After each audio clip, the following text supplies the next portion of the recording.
gente que trabaja en el medio ambiente en Estados Unidos mayormente. Creo que ahí está el mayor problema, que las personas estamos desconectadas.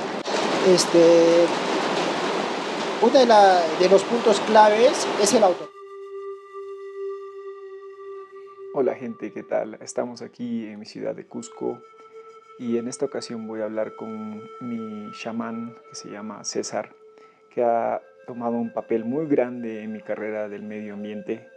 Así que hoy día se trata la conversación de muchas cosas que están impactando en el mundo hoy en día, desde las minas hasta el crecimiento personal de la gente. Así que sin más que decir, vamos a la entrevista.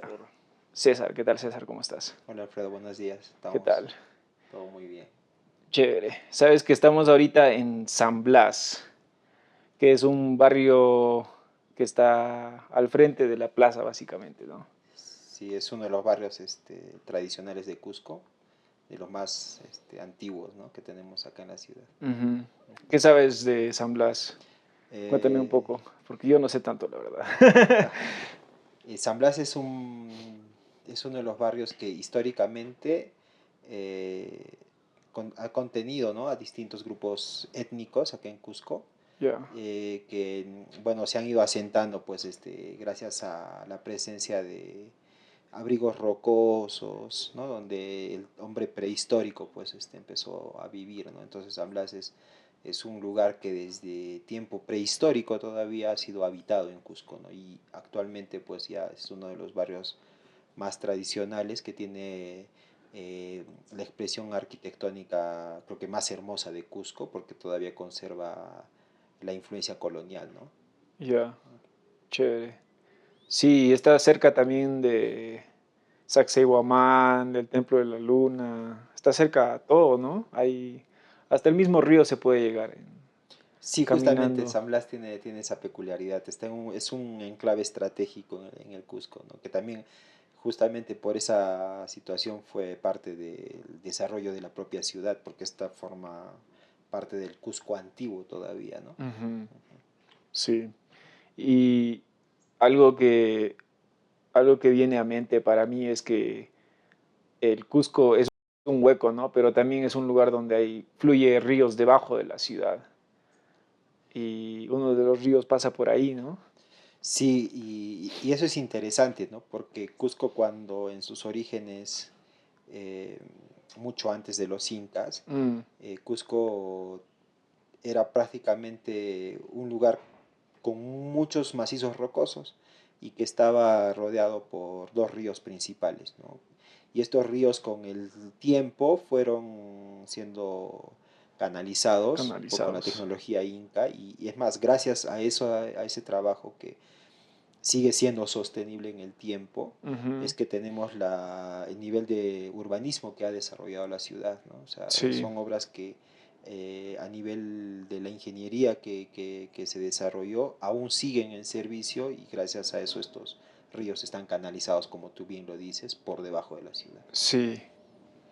El aspecto de planificación urbana de la ciudad a comparación de cómo las zonas arqueológicas son desarrolladas son como dos lados diferentes, ¿no?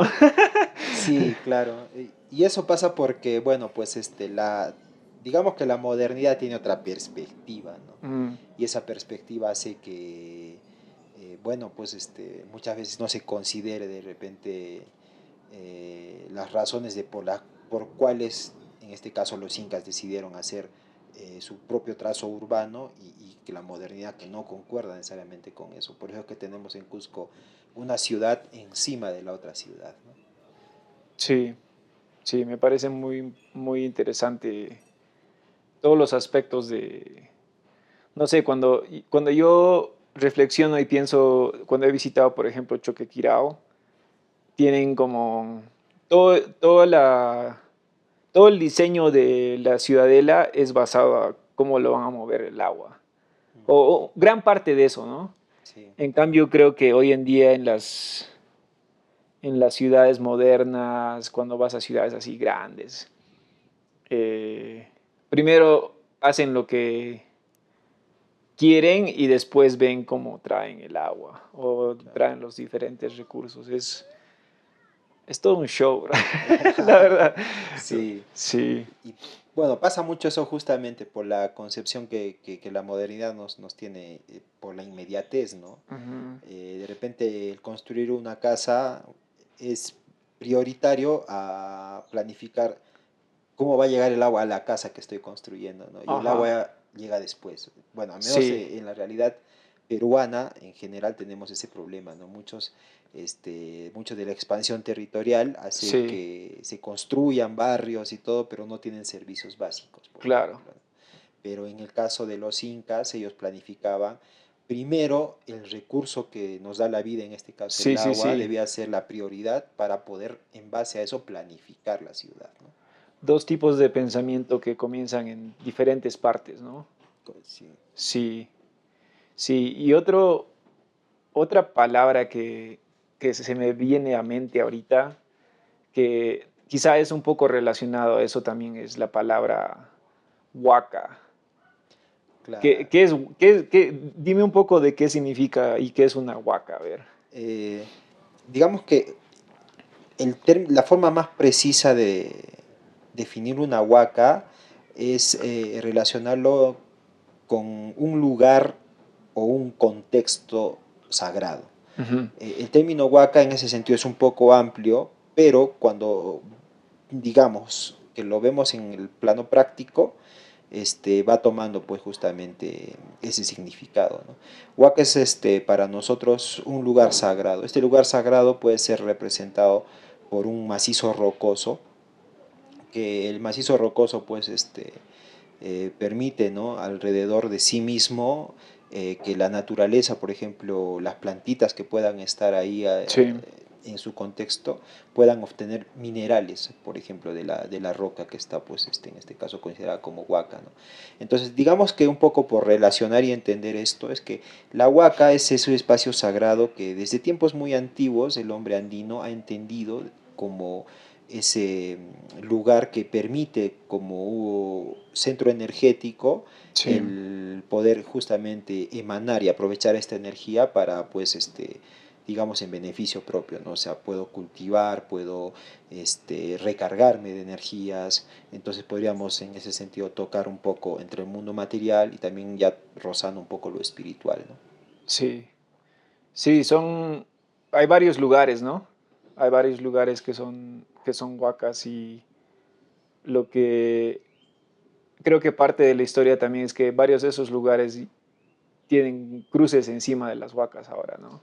En varias partes del Cusco. Claro, justamente por eso, ¿no? Ujú, Porque cuando también viene pues este choque con la gente que viene de Europa, sí, ellos traen sus formas religiosas y cuando ven y estudian a la gente, a los, digamos, indígenas, a los nativos de esta zona, ven que lo sagrado para ellos eran pues estos promontorios rocosos en el caso del Cusco, ¿no? sí, Y una forma de hacer el cambio de una creencia con la otra es justamente pues el poner las cruces, en este caso plantar cruces encima de las huacas, ¿no? O en muchos otros lugares también tenemos que para la religión andina las montañas son entidades sagradas, que bueno, son conocidas como apus.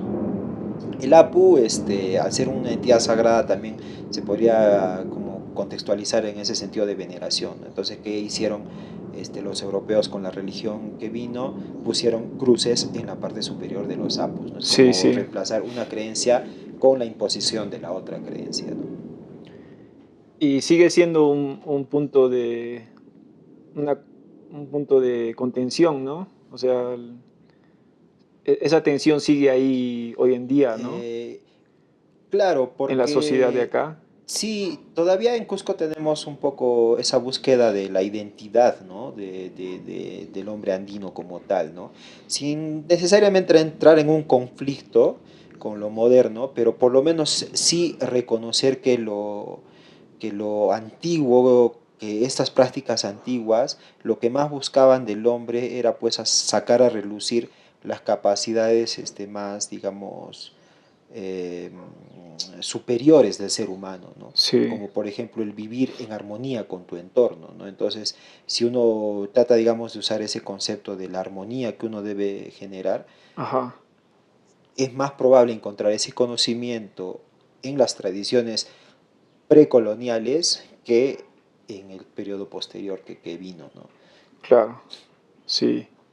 Mientras estábamos hablando, también pasó un avión encima nuestro, ¿no? Y me hace acordar también del papel tan grande que tiene el turismo acá en el Cusco. Sí, también el turismo en Cusco es tiene como dos caras también, ¿no? Digamos que la cara más atractiva es que por lo menos a los cusqueños nos permite un poco tener más conciencia sobre el patrimonio que tenemos Ajá, a nivel cultural, a sí, nivel social. Pero por otro lado también pues es un tema que por la propia modernidad hay muchas deficiencias en la gestión turística, ¿no? Por eso es que Cusco también estamos empezando a vivir fenómeno de la turistificación, ¿no? Donde tenemos mucho turismo y el Cusco tampoco no tiene la capacidad como para recibir a tanto turismo, ¿no? sí. Tiene dos lados de una moneda, ¿no? Exactamente, ¿no? Sí, Sí, porque mucha gente llega acá por unos cortos días y otra gente también se queda a largo plazo, ¿no? exactamente, Por ¿no? Sí. ejemplo, Pisa, que es un pueblito que se ha convertido en algo diferente, ¿no? Claro, justamente, ¿no? Como tú Sí, dices, y lo de pisaje es un fenómeno también interesante porque, bueno, interesante en el sentido de cómo impacta bueno, digámoslo, personas o grupos de personas que no necesariamente son turistas porque ya han perdido esa condición, ya se quedan como una especie de residentes en el lugar, pero que los expats, los exactamente, expats, ¿no? sí, Y ellos ya, uno de sus impactos directos es en la economía del lugar, ¿no? claro, Si digamos en Pisac podías conseguir, por poner un ejemplo, ¿no? Un pan lo podías conseguir en un, digamos, costo de 20 centavos de sol. Ahora probablemente ese mismo pan cuesta 50, 60, 70 centavos de sol. ¿Por sí, qué? Porque el poder adquisitivo del extranjero es mayor al del claro, poblador local, ¿no? Entonces, sí, en ese sentido, la influencia de estos nuevos residentes que en el caso de Pisa que están ya pues viviendo en estos lugares ha hecho sí, que la vida del poblador común sea más cara, ¿no? claro, sí.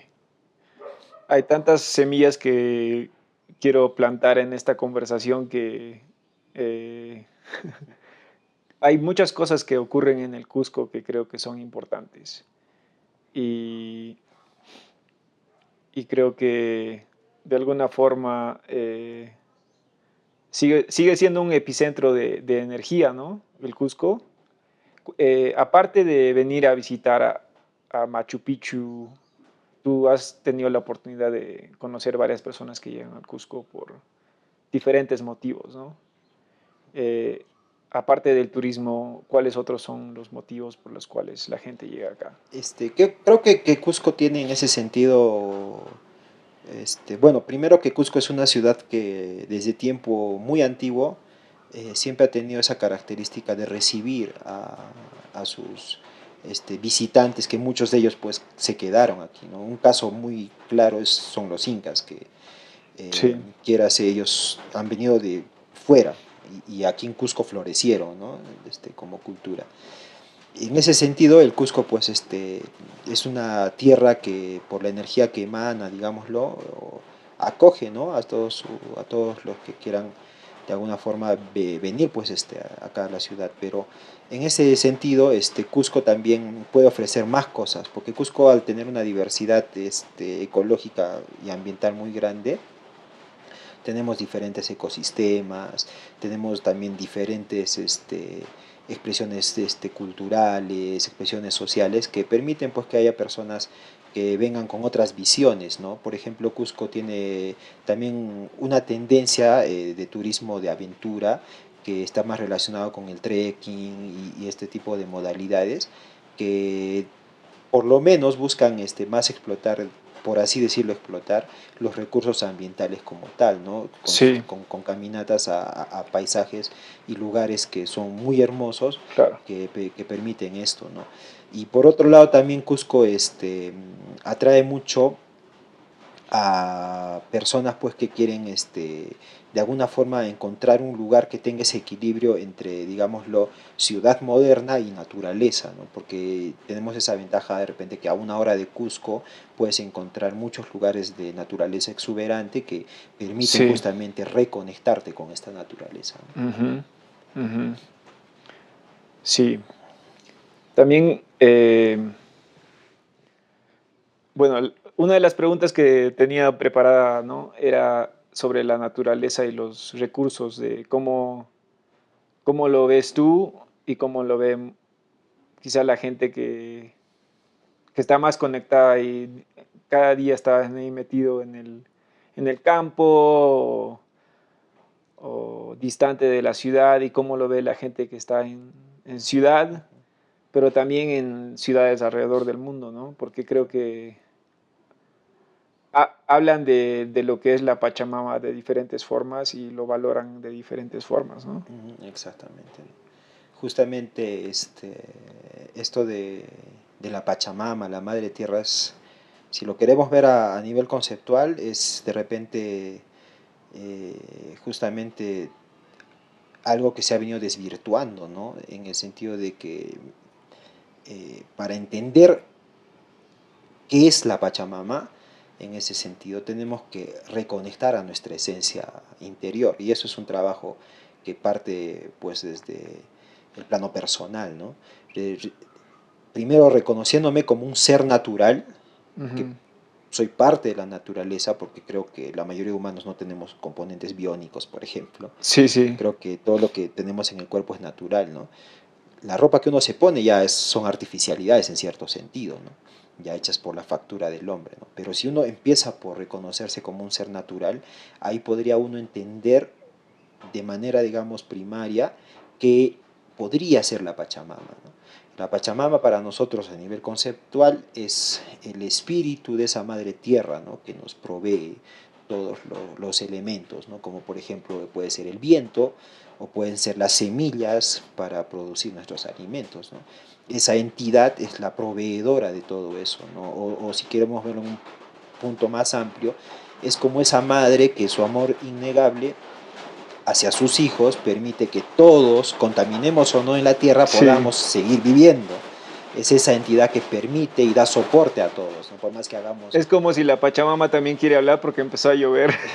Claro, esa emoción como que se va expresando, ¿no? Claro, claro. Y de repente nosotros, para entender justamente esa relación con la tierra, tenemos que empezar con un trabajo interno de reconocernos como seres naturales y a partir de Sí, esa naturaleza compartir el vínculo con la propia naturaleza, ¿no? Y recién en ese punto podríamos empezar a cuestionar de repente otras perspectivas, ¿no? Sobre la misma tierra. Es verdad, por ejemplo, que usamos ahora aparatos electrónicos que han salido de los minerales y los minerales salen de la tierra.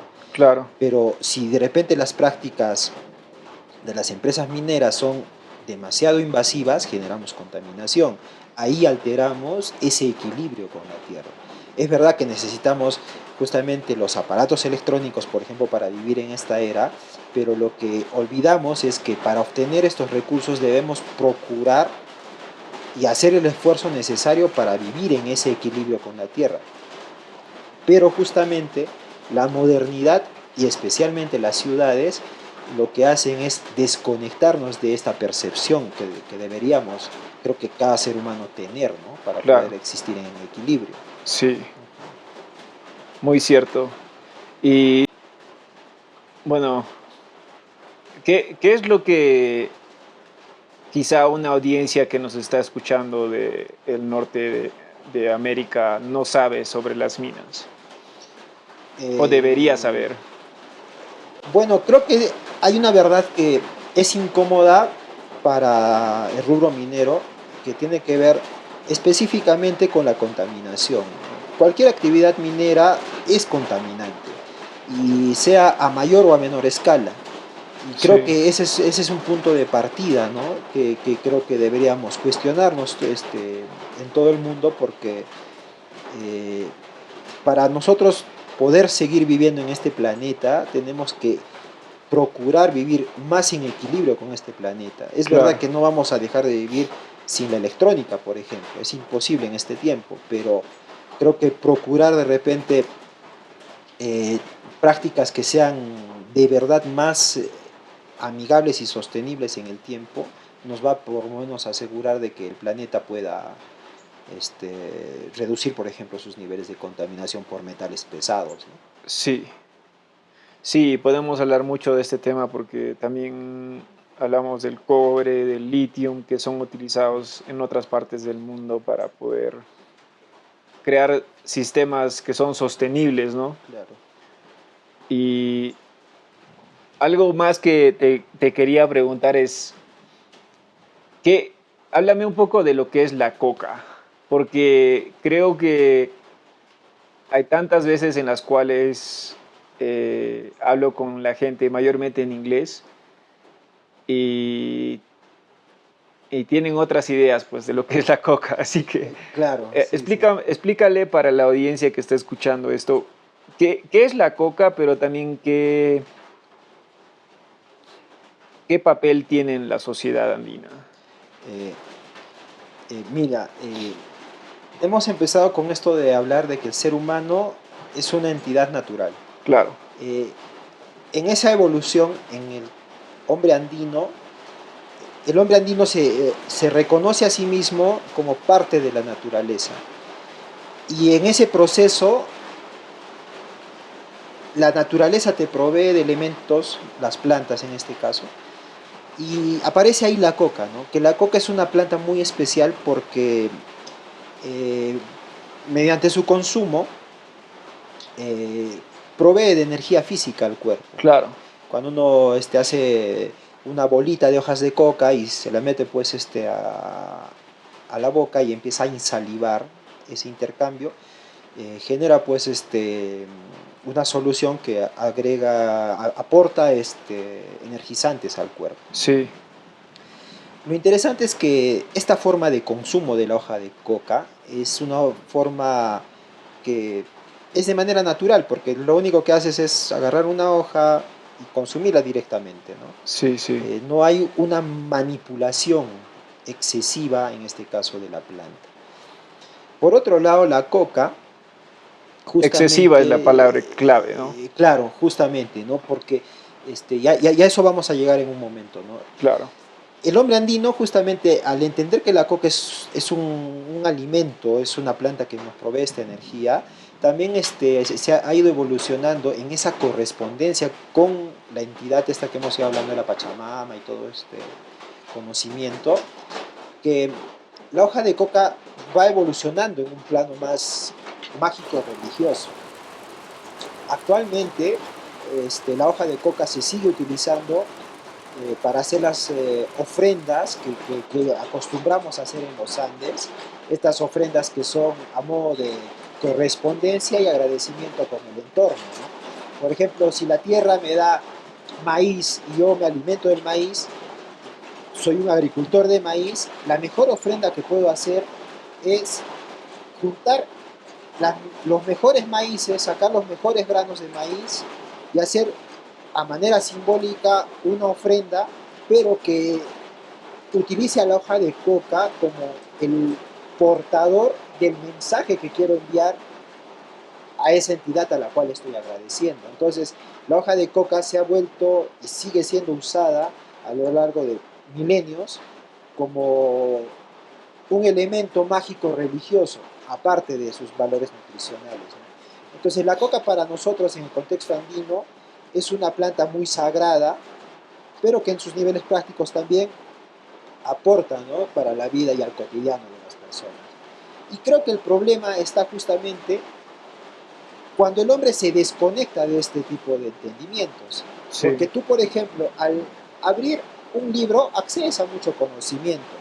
Y ese mucho conocimiento en un momento puede ser como una trampa para lo que tú creíste que iba a ser el conocimiento. Un caso muy simple es como el conocimiento de la energía nuclear, ¿no? La energía nuclear es un conocimiento que si se sale de las manos puede generar un desastre que puede ser hasta incontrolable, digamos, ¿no? Como actualmente pasa en Chernobyl. Pero Esa bien, comparación muy profunda, sí. claro, porque el nivel de manipulación que hace el ser humano de las sustancias, ya en este caso, Sí, transgrede ese respeto y el equilibrio que debe haber con la naturaleza. En la práctica, si yo consumo la hoja de coca, y ahí a la estás man hablando de lo nuclear y también de la coca a la misma vez. claro, porque estamos en este caso, no estamos rozando al mismo punto.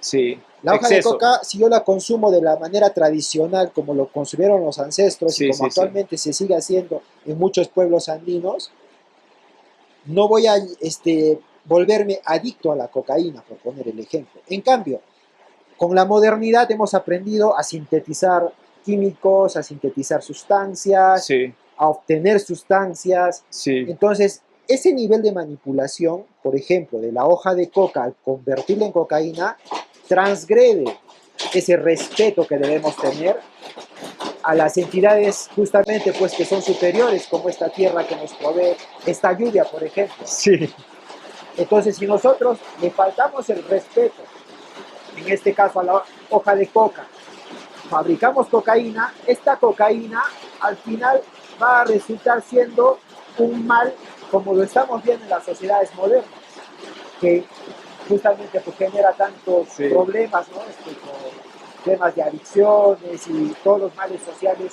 que el propio hombre ha construido por faltar el respeto y transgredir estos límites. Sí.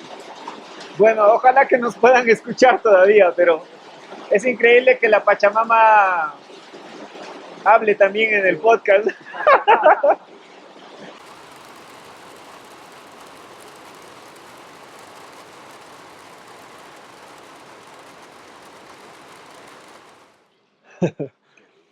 Tuvimos que parar un ratito porque el granizo estaba chocando demasiado fuerte. Sí, Pero ese es el Cusco, ¿no? Y hicimos un matecito de muña y estábamos escuchando los mirlos. sí, pues la música que se originó justamente en la selva, ¿no? Porque en Bueno, Cusco también hay selva. claro, sí. Pero en el caso de los mirlos es la música pues que evoluciona justamente con toda la psicodelia, todo esto propia de la selva y la exuberancia de la selva, ¿no? Ajá, sí. A ver, ¿de qué estábamos hablando? Ah, no, de las dos partes. Lo que estaba escuchando de lo que estabas hablando es que, porque comenzamos hablando de cómo vemos a la Pachamama de un lado, cierta parte de nuestra sociedad lo ve como un recurso, ¿no? Y de otra parte, pues es una forma de ser, estar Exacto. conectado con ello. Y cuando te vas a un extremo, a un exceso, de un lado tienes la coca como lo que estabas hablando, ¿no? Una medicina, una fuente de energía, y en el exceso tiene otra cosa. Hiciste la comparación de energía nuclear y pucha que...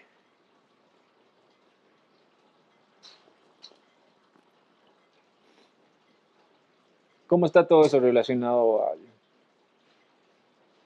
Eh, Creo que en ese sentido, Empieza a hablar otra vez la la Pachamama. lluvia de nuevo ahí Granizo otra vez. manifestándose.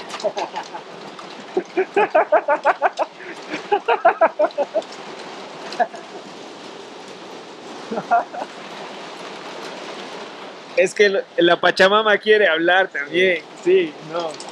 Es que claro, es tal cual, ¿no? En este mes caen las lluvias que son las que van a ir fertilizando los primeros ciclos de cosecha, ¿no?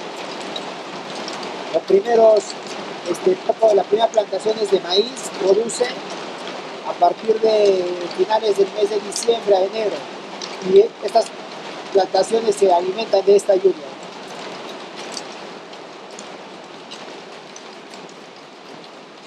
Ya me acordé de lo que te queríamos hablar del tema de permacultura, porque es una cosa de lo que yo entiendo es una cosa muy reciente que la gente está practicando. No la agricultura, porque sabemos que la agricultura ha sido practicada aquí en este área por muchos años, ¿no? Pero ¿qué piensas de la permacultura?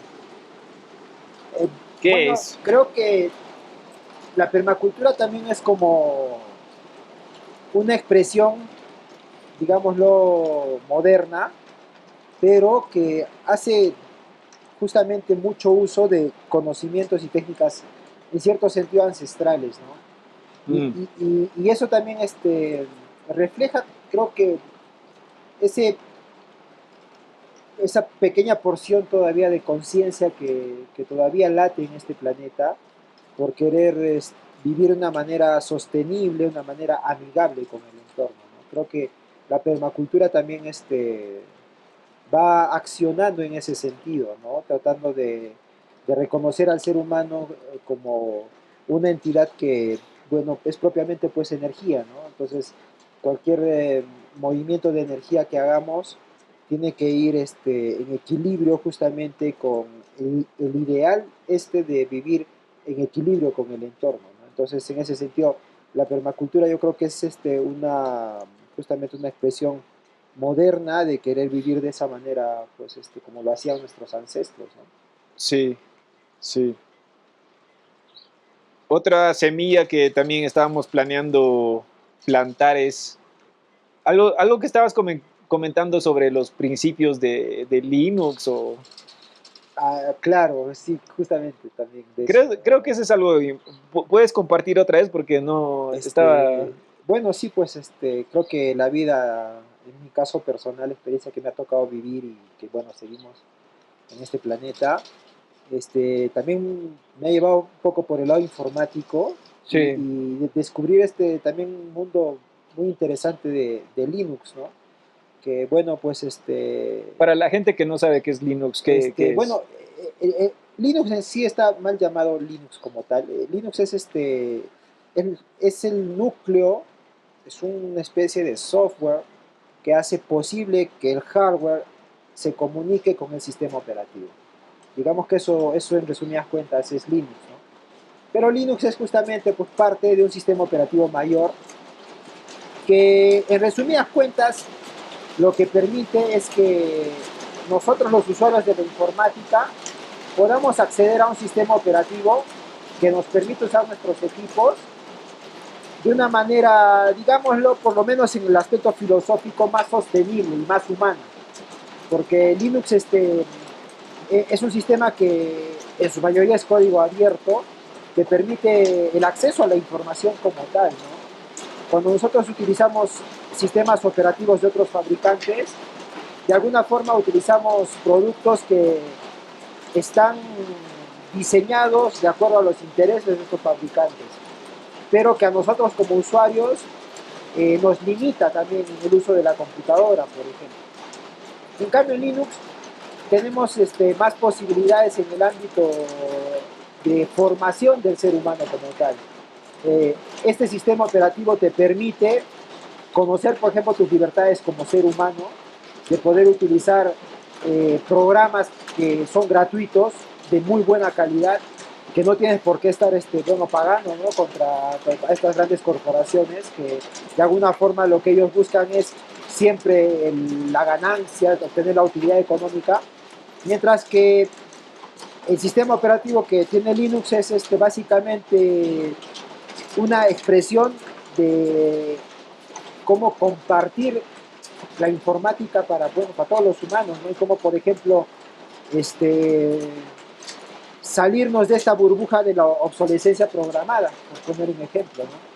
Al instalar tú, por ejemplo, un sistema basado en Linux en una computadora que es de hace 10 años, puedes volver a operativa el equipo y todavía con software actual y software potente y seguir utilizando tu equipo, ¿no? Y de alguna forma salirte de ese ecosistema que te obliga a cambiar de equipos cada ciertas generaciones de software. Y eso crea más demanda en productos y los productos crean demanda en minas y eso tiene un efecto acá. Exactamente, ¿no? O sea, si nosotros justamente queremos, digamos, ir en esa vía de la sostenibilidad en este tiempo moderno, Sí, el solo hecho de usar un aparato electrónico es contaminante, pero si vamos a renovar de aparatos electrónicos cada 5 o 6 años, sí. vamos a contaminar mucho más que de repente teniendo un aparato que persigue sus propósitos, sigue funcionando y que, bueno, pues al final de cuentas te permite acceder a la tecnología moderna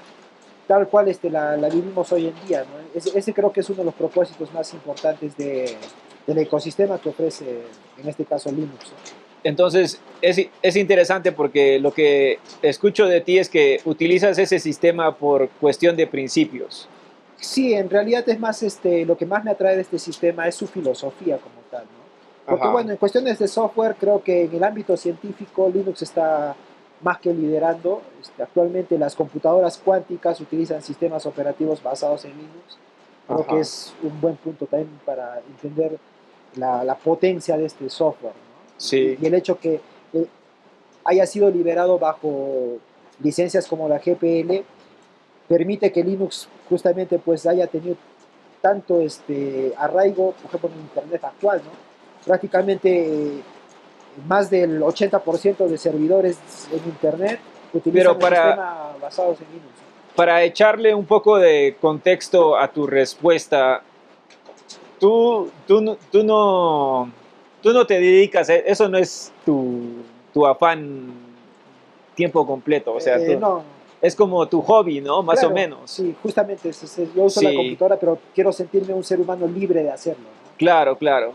Creo que es importante resaltar eso porque creo que, como te comentaba, ¿no? La audiencia creo que muchas veces se puede meter mucho en la cabeza, ya que eh, se pueden a poner a pensar, ¿no? Oh, estamos hablando ahora de computadoras, así, pero en realidad seguimos hablando de los temas del Cusco, Exactamente.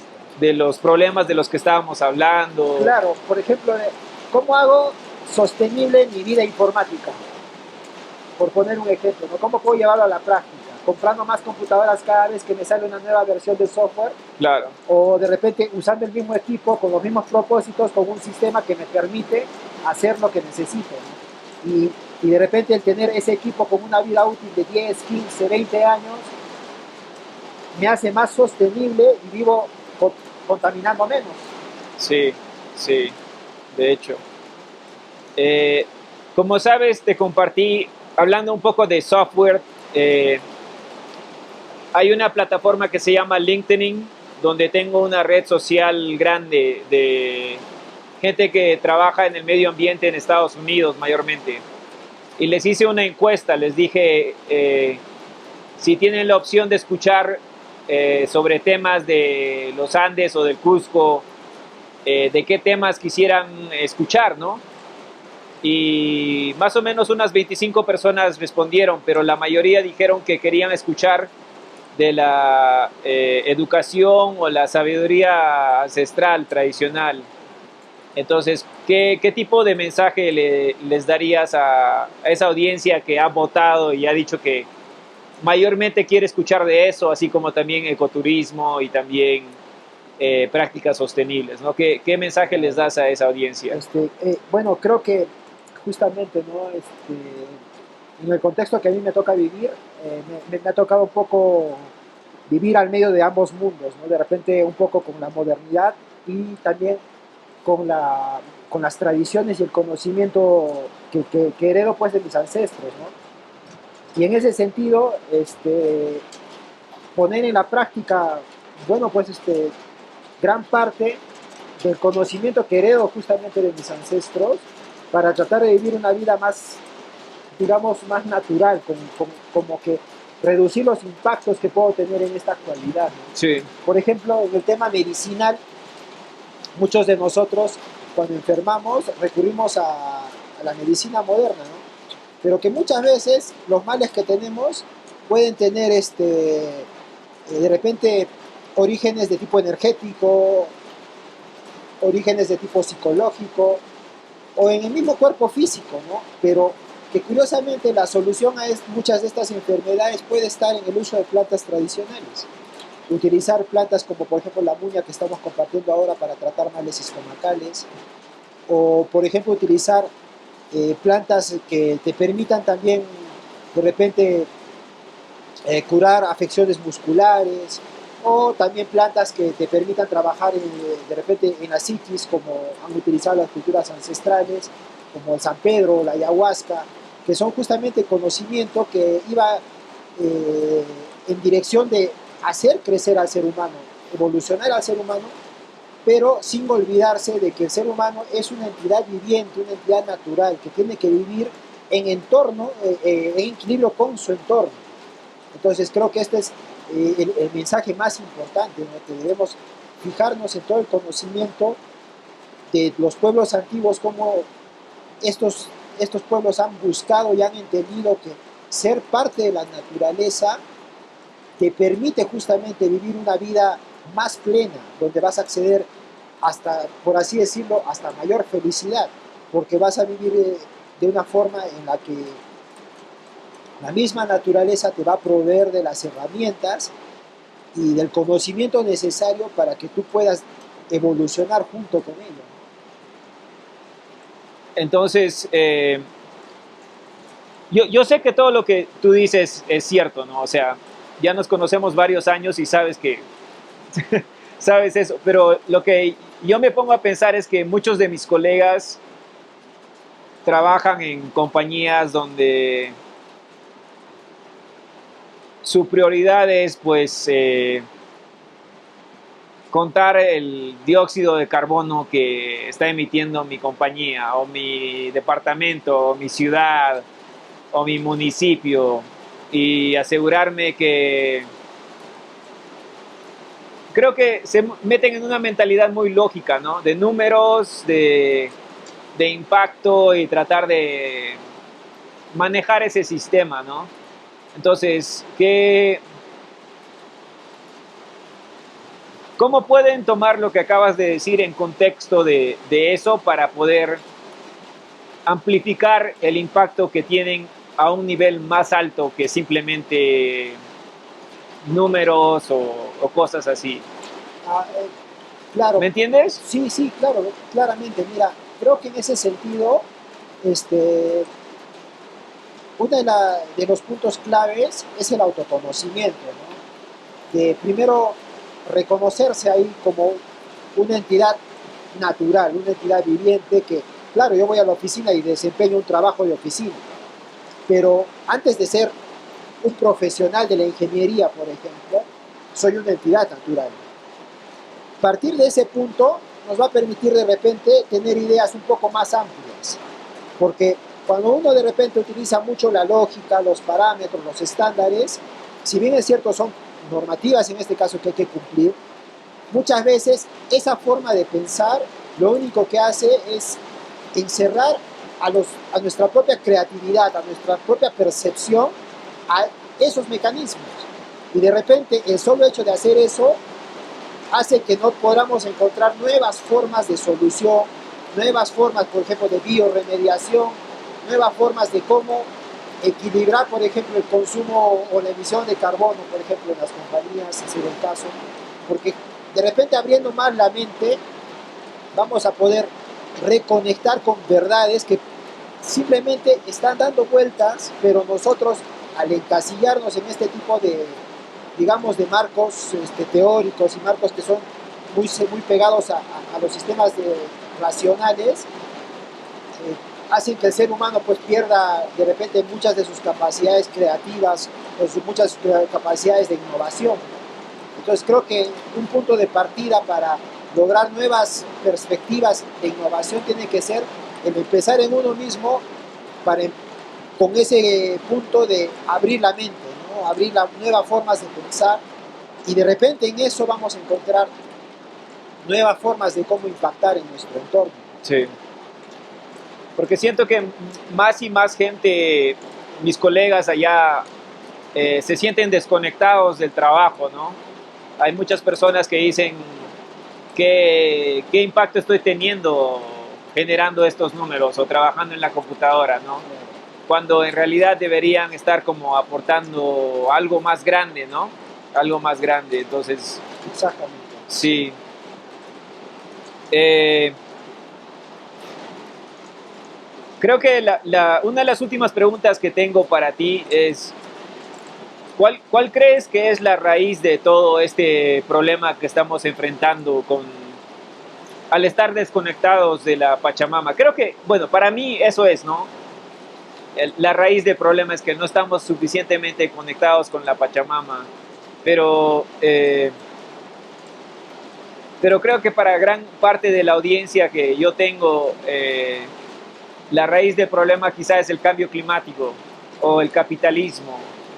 Eh, pero creo que cuando hablas del cambio climático como lo conocemos o el capitalismo, eso solo tiene un periodo de historia que es mucho menor a comparación de lo que han vivido los aztecas, han vivido los incas.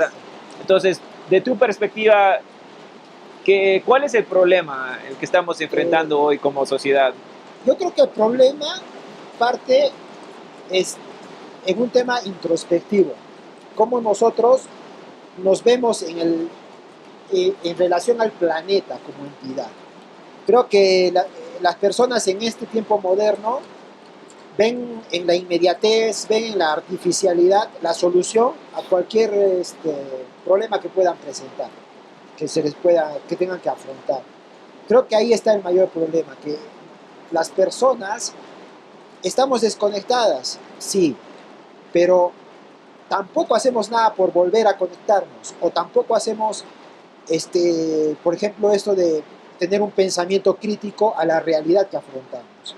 Lo único que hacemos, nos quedamos en el status quo, nos quedamos en las cosas tal cual están y no queremos hacer de repente ese pequeño cambio para poder de repente abrir un poco más la mente y hacer un cambio que tenga más impacto, ¿no? Claro. Entonces creo que el mayor problema que estamos afrontando las personas es quedarnos en esa comodidad de dejar las cosas tal cual están y Sí. que si otro contaminó a mí no me importa y lo dejo así porque no creo que yo remedie el problema No y es de mi problema, repente claro. el problema no está ahí sino simplemente en empezar a reconocer que uno tiene que tomar acción en Sí, cosas pequeñas de repente día a día y que poco a poco eso va a ir generando un impacto, ¿no? Y la razón por la cual debemos hacer eso es que tenemos que entender que somos seres naturales. Podemos usar un iPhone, pero el iPhone no es parte de tu cuerpo humano.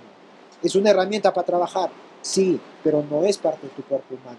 Creo que la respuesta, digamos, más precisa está más en mirar hacia adentro que mirar hacia afuera, ¿no? Entonces, mirando hacia adentro, uno reconociéndose como una entidad natural, va a respetar a la naturaleza que nos rodea. Y en base a eso podemos encontrar de repente nuevas formas de hacer minería o nuevas formas de cumplir verdaderamente los estándares ambientales, ¿no? claro. Entonces dime, de tu experiencia, ¿qué diferencia hay entre proteger la naturaleza y convivir con ella? Creo que la diferencia principal está en que proteger la naturaleza ya son una serie de acciones que hacemos para tratar de proteger lo que ya existe o el daño que ya existe, ¿no? Pero vivir con la naturaleza es simplemente, creo que, reconocerse como parte de todo el entorno. Y en ese sentido, justamente valorar, en este caso, al entorno que nos rodea. Ya no vivir uno como una entidad natural y queda, digamos, todo en lo ideal, ¿no? Sino valorar, por ejemplo, las plantas que uno puede tener o la mascota que uno puede criar, en el sentido de cuán felices, por ejemplo, nos hacen estas entidades a nuestra existencia, ¿no? Ajá. De repente de caminar y disfrutar un paisaje lleno de árboles, caminar en medio de la naturaleza, cuánto nos aporta, por ejemplo, a nuestra felicidad. Creo Sí, que eso es vivir con la naturaleza, ¿no? Reconocer que el entorno en este caso es más importante que los intereses personales. Creo que esa sería la diferencia principal entre vivir con la naturaleza y protegerla, ¿no? Porque Cuando hablamos de protección, por ejemplo, hablemos de bioremediación, pero la bioremediación es una metodología para algo que se ha impactado. En cambio, vivir con la naturaleza, por principio, no hubiera creado impacto. Creo que esa es Sí. la diferencia principal, ¿no? Ujú. Para una persona que ha escuchado toda esta conversación y, no sé, probablemente está comiendo algo, escuchando esto, haciendo un trabajo, ¿cuál es tu mensaje final que quisieras compartir con esa persona? Que, bueno, que debemos buscar que este planeta, que es el hogar de todos, Ajá, sea un lugar pues que permita que todos los seres humanos podamos acceder a esa fuente inagotable de energía, ¿no? Que el mismo planeta nos provee, y que para eso pues procuremos vivir en un equilibrio, en una sostenibilidad que nos recuerde que somos parte de la naturaleza y que busquemos eso día a día, ¿no? sí, muy bien. Bueno, todos estamos en ese proceso, ¿no? Es parte del Sí, proceso. yo todavía sigo en ese mismo camino. Sé que mucha gente sigue en ese camino y no es un camino perfecto. Sí, tal cual. Así como la lluvia que nos agarró hoy día, que está goteando por todo lado, no es nada perfecto. Ok, gente, ahí nos despedimos. Déjenos sus comentarios, déjenos sus preguntas. Si quieren escuchar otras cosas que mencionó César de repente a más detalle, entonces también déjenos saber. Porque queremos hacer más cosas así, como este video, pero de repente meternos en algunos puntos a más detalle, ¿no? Exactamente. Entonces, si va por ahí, díganos cosas que sabemos dónde avanzar. Bueno, Alfredo, te agradezco mucho por este espacio, por haber compartido un poco y que esperemos, pues, como tú dijiste, plantar esas semillas y que esto siga creciendo. Claro. Ok. Tupanachiscama. Tu pananchiscama.